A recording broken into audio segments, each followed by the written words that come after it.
हमारे YouTube channel आप सभी का मेरे यूट्यूब चैनल में स्वागत है। अगर आप मेरे चैनल पर आगे तो पहले चैनल को क्या करो, सब्सक्राइब कर लो और वीडियोस को जो लाइक कर लो, शेयर कर लो, कमेंट कर लो। ठीक है, आज मैं आपके लिए जो क्वेश्चन लेकर आया हूँ उस क्वेश्चन का नाम है ओ क्वेश्चन। ठीक है, वो ओ क्वेश्चन मैं आपको करके बताऊँगा यहाँ पर कि कैसे करना है। तो चलिए फिर शुरू करते हैं। शुरू करने से पहले क्या करो, चैनल को सब्सक्राइब कर दो। ठीक है, तो आपको क्या करना है, दोनों हाथों को बिल्कुल स्ट्रेट कर लेना है, एकदम बिल्कुल सीधे, पाँव एकदम सीधे होने चाहिए। ठीक है, दोनों हाथों को पीछे ले जाते हुए श्वास भरते हुए एकदम नीचे आ जाना है।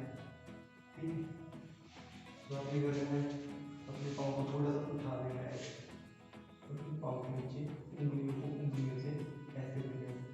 ठीक है, और अपनी जो कलाई है इसको वैसे नीचे लेकर आना है, ऐसे वैसे नहीं करना, चाहे आप खुद देख लीजिए। ठीक है, तो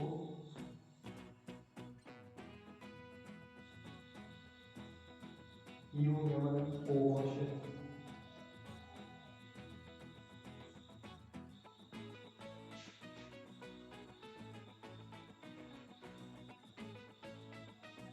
सांस को धीरे धीरे लेते हैं।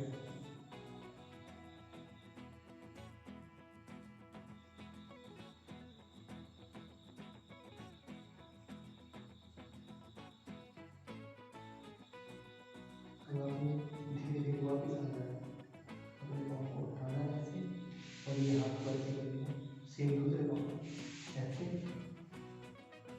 ये ऐसे आगे। ठीक है, तो ये था वो वॉशर के ऊपर वीडियो। ठीक है, तो ये मैंने आपको करके बता दिया। अब मैं आपको नेक्स्ट के ऊपर करके बताऊंगा। ठीक है, ये नेक्स्ट वीडियो कैसी रहेगी, इससे अगर